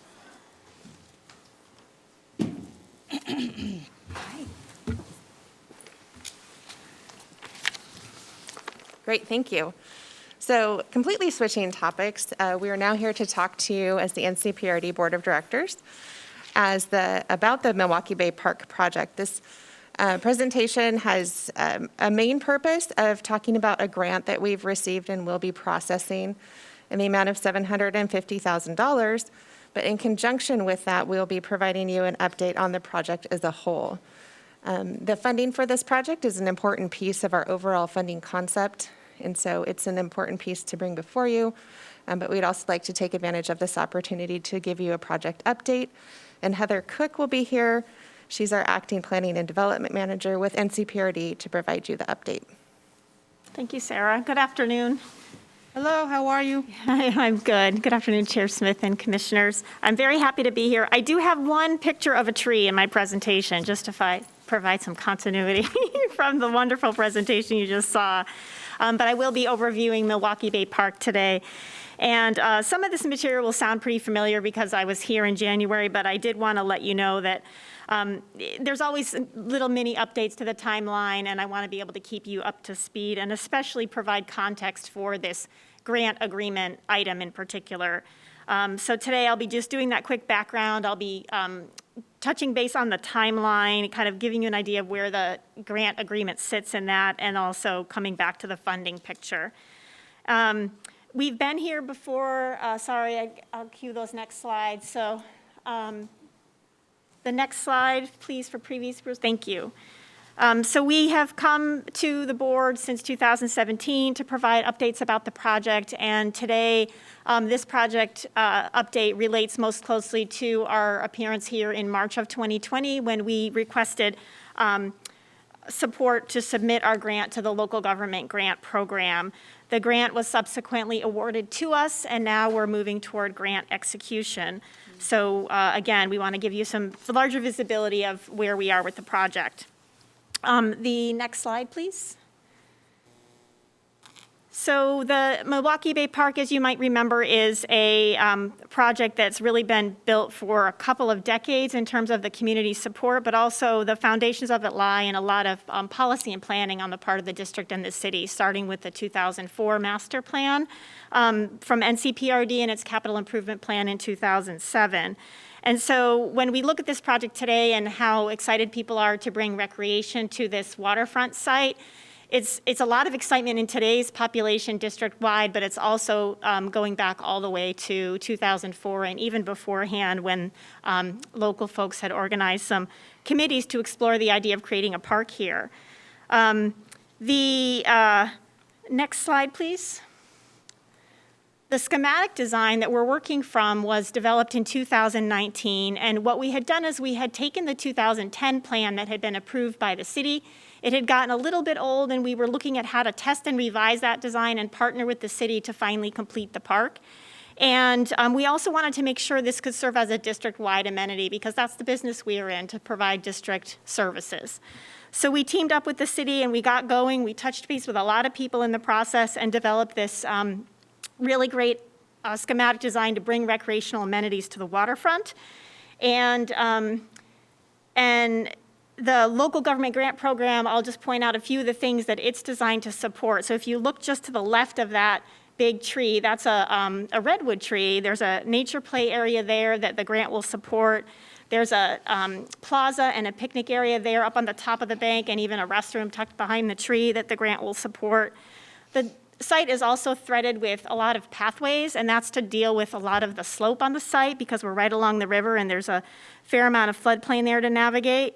So the grant will support that, those pathways as well, and also some very practical stuff like preserving the redwood tree and doing fun infrastructure work like water supply and storm sewer. So the grant's really important to some very fundamental things on the site. Next slide, please. So just highlighting a little bit of the recent work of this project. We had really focused in the last year on bringing our funding package together and working with different partners to leverage our own local funding, as well as contracting. So this grant is one example of a local partner, a state partner, that we're leveraging support from. And it's Oregon Parks and Rec Department is the one that administers this local government grant program, and it's state funding. But we've also been working with the Land and Water Conservation Fund, which is federal money, also administered at the state level by Oregon Parks and Rec. And we've worked with the city. The board supported an intergovernmental agreement with the city to transfer up to $1 million. We did the agreement last December, and that will come in once we sign a contract with our contractor. And finally, we're working through the Metro bond from 2019 through that local share process to bring money in. So it's a lot of gearing up for construction. The actual construction won't take place for another year. So we're preparing for it. But we've also been doing a lot of work contracting. We're getting our design team ready to launch into the next phase, which will require a contract amendment, and also bringing on a contracting partner with a model called CMGC, Construction Manager General Contractor. And then that's been preparing us to do things like get ready to sign a funding agreement. So I did just want to take the next slide to just let you know about what that funding agreement entails. It's a pretty standard agreement. We've done these agreements before with the local government grant program and OPRD. Again, it's a $750,000 grant. The program requires a 50% match, so $750,000 as well from NCPRD.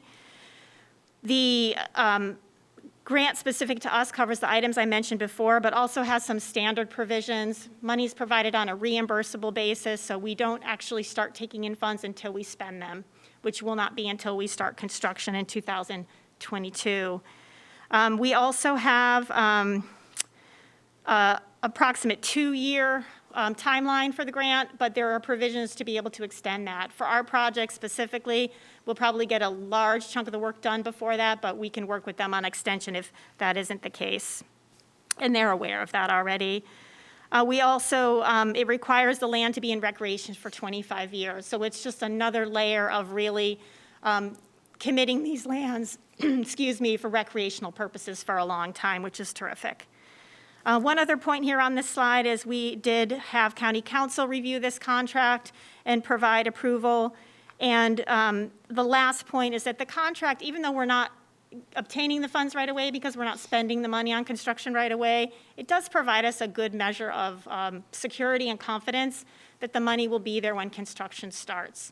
So, you know, we have to, as stewards of public money, we can't go out and spend money till we know it's there. So this gives us the confidence to design our project toward the money we actually have instead of money that we might dream about having. Let's see, next slide, please. And so timeline, this might look familiar because I touch on this when I do come and speak with you, but I will talk a little bit more specifically about this phase we're finishing up now with contracts and funding on the next slide. But I do want to point out that the work we're doing now is leading to the launch of engineering and pre-construction work starting as early as July. And that really is like the big ticket item list of all the things we need to do before construction starts. And that takes about a year. And that prepares us to do construction in 2022. Some of the big items on there, besides your typical preparation of construction documents and getting permits and such, is signing all of our funding agreements with a number of different partners, setting a maximum price for the project, which is part of the CMGC model where you agree on the price up front so that you're not surprised later, and also executing IGAs with the city of Milwaukee because we need one specifically for construction, but we also are working toward just an overall update to our city district IGA, which covers our cooperative agreement as agencies. So just a couple words on next steps, and then I really just want to leave time for questions. So in May, June, here we are. We're moving forward the execution of the grant agreement. It will require board approval, so you have the option today to potentially forward that on to a board meeting for approval.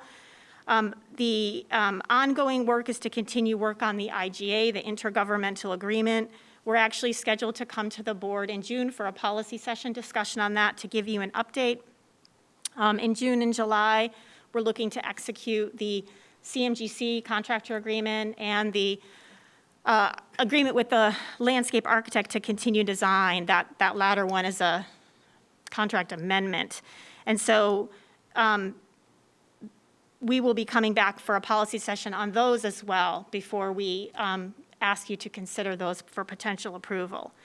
And then in July, August, we are very lucky to be bringing our new district advisory committee on board, and that is going to give us a great chance to start diving into some conversations about all things NCPRD, including funding for this project, so we get to have some good, robust discussions there.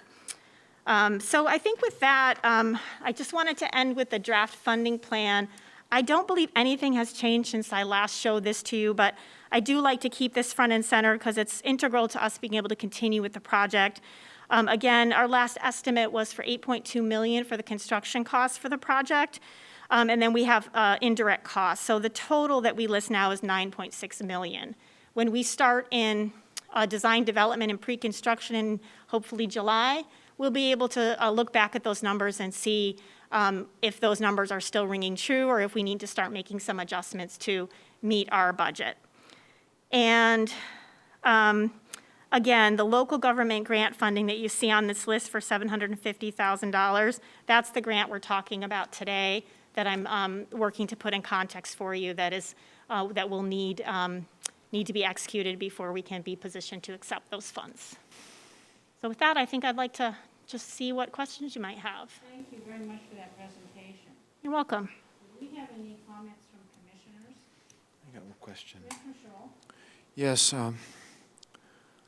on parks that have been completed recently, did the cost of those parks match the $9.6 million? In other words, is this an expensive park? It seems like it's a bit expensive. Is that true? It is. It was costed by a third-party cost estimator, so the costs themselves are done professionally.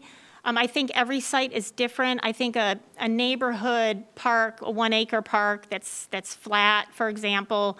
We had a recent park a couple of years ago in Wichita Park, in Milwaukee, and Boardman Wetlands down in Jennings Lodge. And those costs can vary pretty significantly depending on conditions on the site. So for this park, there's a lot going into a fairly small area. So the acreage is 3.6 acres, but we have a lot of work going on in a very tight area. And then we have to take a lot of care with the slope, with grading and excavation, and the fact that we're working in a floodplain. So I don't have a factor that I would assign to those type of things, but it does make work at this site just a little more complicated. That usually translates into cost, but I think I'm curious to see when we go back to our cost estimating in hopefully July, when we kick off this next phase, I'm curious to see if we can truth these costs with our new contractor and see where we might be able to realize some value. I don't know, did that answer your question? I'm not sure, I guess, if on a per square foot cost, if it would differ much than other parks. But my guess is it would be maybe a little bit more because of the site conditions and the intensity of the development. Okay, thanks. Commissioner Savas? Yeah, I didn't anticipate Commissioner Scholl's question, but maybe staff could build on this. This is the third phase or fourth phase of many. So the park exists today. So just so everyone knows, this park is, for the most part, if anyone would drive by and realize it's a park and it's very nice.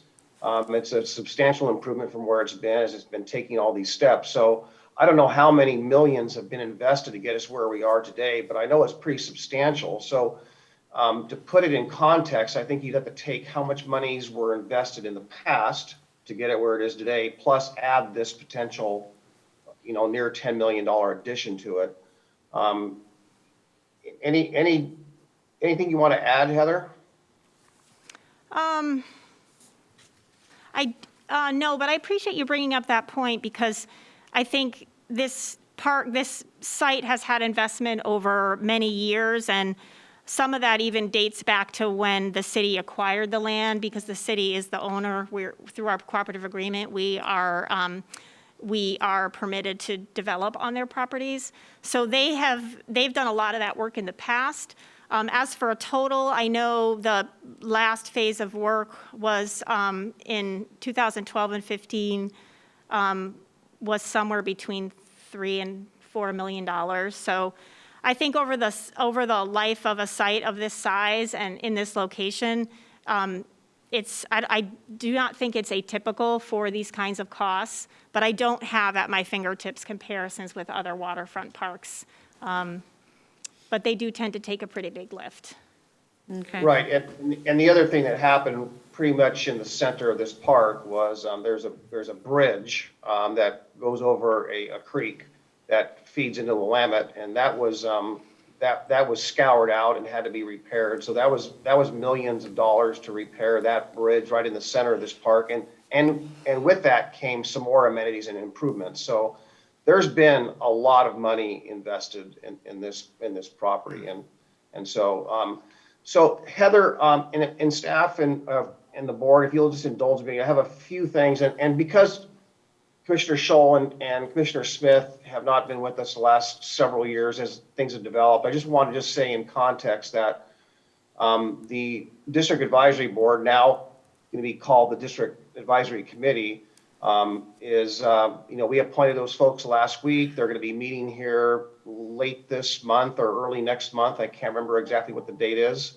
So they've been in hiatus for a very long time. And this project really came about without much, frankly, and because I'm the liaison, I've been in all the meetings, without very little to none input, deliberation, or involvement, genuine involvement from the DAB. This really came from staff and been driven by the city of Milwaukee.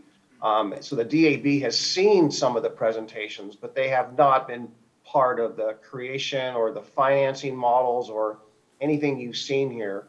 So I say that because, members of the community, members of the past DAB expressed concerns about some of the funding and the fact that the SDCs, for example, that are rated at 2.6 or 2 million in the funding chart there that Heather last showed on one of the latter slides, most of those dollars were derived from the unincorporated area. And as some of you may be aware, the dispute with Happy Valley, we put a lot of investment of SDCs into the parks in Happy Valley, for example, and everywhere, and in Milwaukee as well. But in the end, we end up giving $14.8 million to Happy Valley of SDCs, on top of not including the investments we had made. So the SDCs and where they originated has been a core issue in the settlement with Clackamas County or NCPRD in the city of Happy Valley. So this is a sticking point, has been with some of the unincorporated areas, especially directly south. And the reason why is because directly south of Milwaukee lies the Oak Grove area and the Jenny's Lodge area. I've been a commissioner for 10 years. I'm a lifelong resident of the district since 1990. And in my tenure here as a commissioner since 2011, we have not broke ground on a new park, a park where kids can play in, for example, and throw a frisbee and have a picnic and, a typical family park. Have not broke ground in a park in those 10 years in this area. We've broken ground in parks like that in the remainder of the district, including Happy Valley area when they were in, but not in that area. So there's a lot of, it's our turn kind of a thing. And so that 2.6 or $2.8 million is, I know, something that's going to come up when the DAC meets. I don't think it's a matter of taking the money away or securing the funding. So I don't think the money itself is in jeopardy. I think what's really at issue, I'm going to just surmise here, is some kind of a guarantee that future SDCs come in, whether it's coming from the city or where they come in from, are really backfilling this SDC fund to make sure it's replenished. And so there's some assumptions here. I bring this up because it's in the packet. If it was not in the packet, I wouldn't be bringing this up, but it's in there. And so the other thing that's in there, I think is relevant before I kind of dive in here, and that is that it cites that this park is in the 2004 master plan. And indeed it is. And basically, my question to Heather, anyone that knows, I'm pretty sure I know the answer, but I just want to make sure I hear it from you all.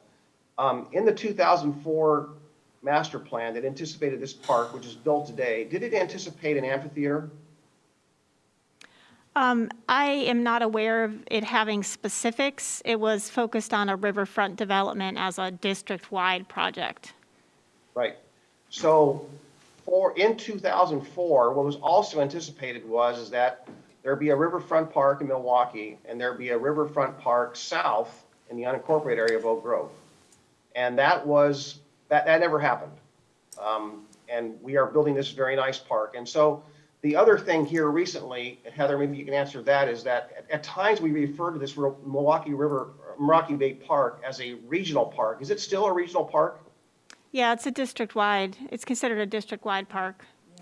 Okay, so from that point, I think it's imperative that the agreements that Heather spoke to earlier, the city, the cooperative agreement with the city, and all these things really ensure that the investments made in this park are for the district and for the use of the district, and so there are some points about that we've got, and staff kind of identified that, but there's a number of agreements that are cited in here. I just want to make sure, and Mr. Madcore, I believe, is with us. I was looking for Mr. Munns, but my question is that in a short conversation I had with Mr. Munns, he told me that maybe we shouldn't talk about some of the things we want to see in the agreement. So my question for Mr. Madcore or Mr. Munns here is, can we talk about that in executive session if it's advised not to talk about it in public?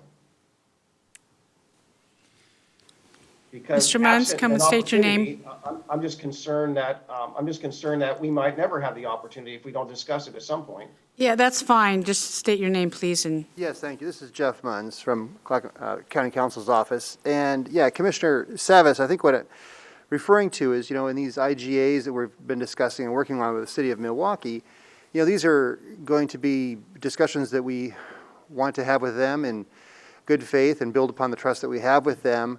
And I think that's my precaution about bringing up some of these matters in a policy session is essentially wanting to enter those discussions with the city of Milwaukee on the best footing and showing our best, good faith and working with them. And I think a little concern about, trying to stake out territory, stake out positions at this early date before we have a good opportunity to have those conversations. It's really where I'm coming from. But I think, your points about the importance of these contracts, these IGA agreements, is a good one and a very important thing for us to continue to address with the city to make sure that they reflect our operating relationship together as part of this district. Yeah, okay, so my question is that working in the best interest of the district, when would we have an opportunity to give guidance to the IGAs? Again, in the best interest of the district, and the city of Milwaukee is in the district, they are part of the district. So when do we have that opportunity to actually give guidance to you? Well, we have a June 8th policy session coming up where that topic will be on the agenda, I understand, as well as, the staffs of the city and the district should be meeting soon to have some informal discussions to kind of shape the components of that agreement. And, our staff continues to work towards putting together a good overall revision to the master IGA with the city and the district, as well as a agreement specific to this park to manage the terms of the investment, compliance with the grant requirements, and so on, that would just address this park in particular, but then the overall relationship through the other agreement, as we have clearer than expectations of the service levels for all of the parks that the city owns and that the district owns and manages in that area.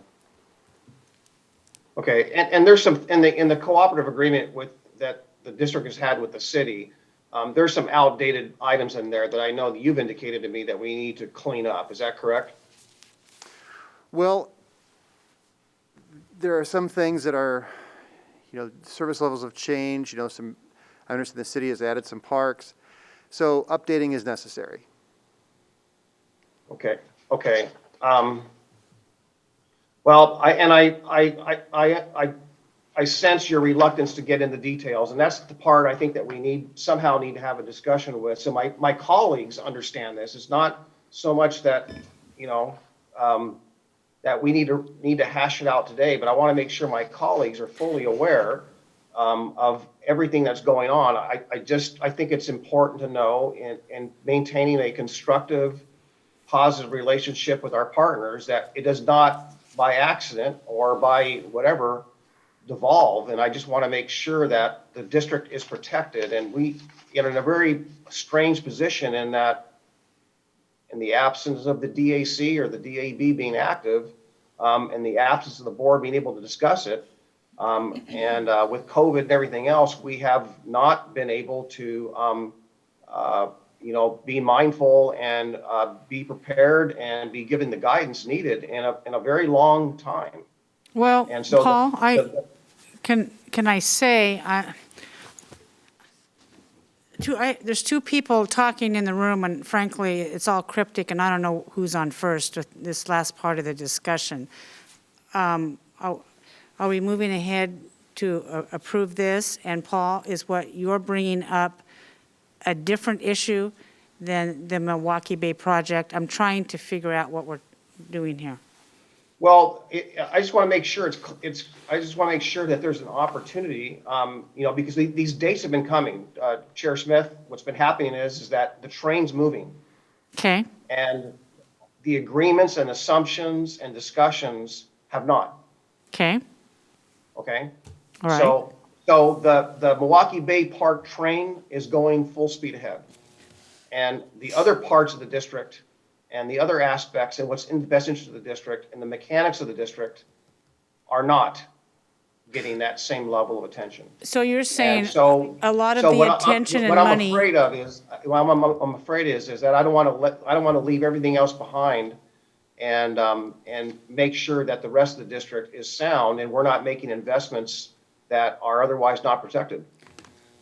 Well, if I'm understanding you right, from the investments that have already been made at Milwaukee Bay Project and now the potential for another 10 million, is that Milwaukee Bay Project is disproportionately taking a large share of grant money and attention, and our other parks might not be getting the due diligence. Would that be right? Well, that's not what I'm inferring at this moment. Well, I guess what I'm trying to infer at this time is that the attention to detail and the agreements and all the house cleaning that needs to be done, put aside the Milwaukee Bay Park for now, are overdue. But when you pull in the Milwaukee Bay Park and in the size of that investment, they're integral at that point. So I'm really not talking about the disparities. That's a whole different conversation for a whole different day. Okay. But I'm not talking about the disparities investment so much as I am the house cleaning, the paperwork, the agreements, and a lot of that is contained and inferred in the packet here today. That's why it's front and center. I'm not bringing in anything new per se. These things are spoken to in the packet. If you read all the pages of the packet, I would assume that everyone would have questions about these things. But I know there's a lot of paper, a lot of material there. It's the end of the day, but I want to make sure that we do have an opportunity for a conversation, and I don't want to have to dance around it and avoid the conversation. So when do we have that opportunity? Commissioner Schrader is in the queue. Yeah, I just And wanted so is to. Commissioner Scholl, and maybe they can help us get along, and then go ahead, and then I have a follow-up recommendation. Yeah, so Paul, is your concern that basically we're going down the Happy Valley way again, where we're building parks in an area and quite frankly, in cooperation with the city, and then, there's a potential that we'll end up in the same way after investing all this money? Is that number one? Is that part of it? Number two, are you suggesting we table this today because? Oh, no. No? Okay, I just wanted to make sure. But it sounds like your concern is that you want to get into the details of these agreements, and if we move forward today, you want the district advisory, we called it a board, now it's a committee, to be fully involved with getting a look-see at the IGAs and those kinds of details, so they have a level of comfort as an advisory body. But they are an advisory body. I don't think the DAC is going to have the capacity, because they have so much pent-up work, and this is more of the, I think this kind of work and these details are more, I would sense somewhat executive session, board of directors, the elected, us, the five of us, our responsibility more so than the DAC. But I think that, they can be obviously made aware of all these things, but these things should have been cleaned up a long time ago. And if you remember the conversations we had with when Chair Bernard was in place, Milwaukee had made some statements that were, a little bit concerning. And those aren't really that long ago, frankly. And so it's important that we make sure the agreements are in place, and we clean up, we don't get into a Happy Valley kind of a scenario. So that's what I'm trying to prevent. I'm totally fine with what the recommendation here is today, but Okay. Every time I bring this up, the can gets kicked, and we still don't have any agreements. Okay. It's months. It's months. This is Okay. another year gone by, Right, and Paul. the agreements are not in place. Commissioner Scholl? Yes, the draft funding plan adds up to $9.6 million. Attachment A, project description and project budget that lists the major elements of the project come up to $1.5 million. You don't need to answer it now, but maybe I can get a call later on the difference there. I apologize, but I'm not sure I understand your question. Could you repeat? Yeah, the draft funding plan in your paperwork Uh-huh, adds up to $9.6 million. correct. And if you go down to attachment A, project description and project budget, that lists the major elements of the project, that totals $1.5 million, and I don't understand what the difference is between Sure, them. and that's actually a pretty quick answer, so do you mind if I give you an answer right now? Sure. So the 1.5 is the grant, this particular grant and the match. And it's not apart from the 9.6, it's a portion of.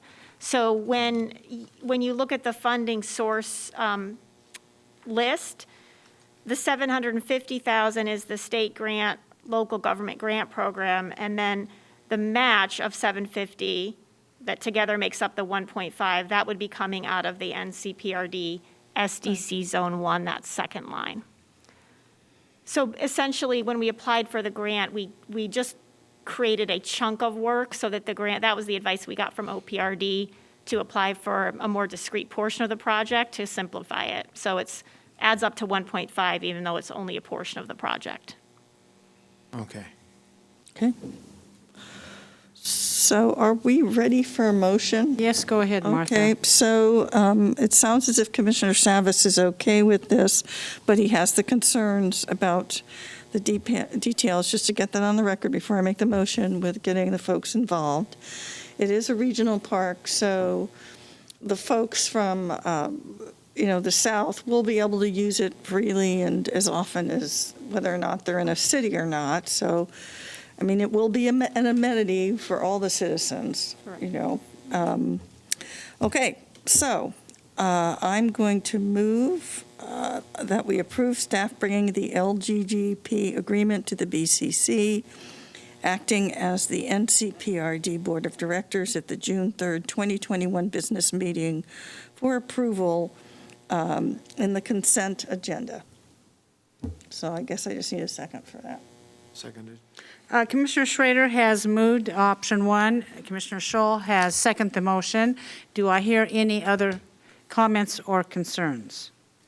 Yeah, just want to confirm, what I wanted to finish with is that, as is in the packet, on page 1, 2, and 1 and 2, it is, this project and the funding is contingent upon these agreements being wrapped up. Just want to reiterate that. And I also would like, before we finish today, find out when we can have a conversation about Paul, the detail. this is what I would like to do. I would like to write down exactly what you want and what your concerns are. because I heard a lot today, and I'm still not very clear. If you could quantify that for me, and then we can go ahead with a session in the future to try, yes? Oh, I was just going to add, as you were completing that, we are coming back before you June 8th for a policy session, and the specific intent of that is to bring forward the initial list of issues identified both for the district and the city to be included in the IGA. Okay, So it'd be a that's good, perfect- but, All right, that's what we but I need to know. want, that, I think that's wonderful, Sarah. I really appreciate that. However, I do want Commissioner Savas to write down exactly what he wants so I can look at it and understand it. That's not too much to ask, I don't think, and maybe staff can help him quantify that. And Well, Chair, just, I don't want to mislead anyone, but if I've been advised not to talk about it today, I would probably be advised not to write it down either. Well, Commissioner, I think that your concerns are something that can certainly be shared. I think that to talk about, details of negotiations with an agreement with the city without first, involving the city in those negotiations, I think something more that I was cautioning that we didn't want to sort of get over our skis on that type of a situation, that's more the purpose of focusing this discussion today on the grant, and then we're coming back on June 8th to talk more about the details of these intergovernment agreements for both the city and district relationship as well as the agreement for this park in particular. Yeah, I mean, the most wonderful thing would happen is that, Mr. Munns and Milwaukee staff and everyone get this all handled and bring us some acceptable agreements, and everything's taken care of. It's long overdue. okay, well, let's figure it out and move forward. Any other comments on the motion? Christina, please call the poll. Okay, Commissioner Fisher, Aye. Commissioner Savas, Aye. Commissioner Schrader, Aye. Commissioner Scholl, Aye. and Chair Smith. Aye, motion passes 5-0. I believe we've come to the end of our policy sessions today, Gary. Yes, you are finished for the day. Thank you. We will adjourn, and very good work, Board. Yep, good.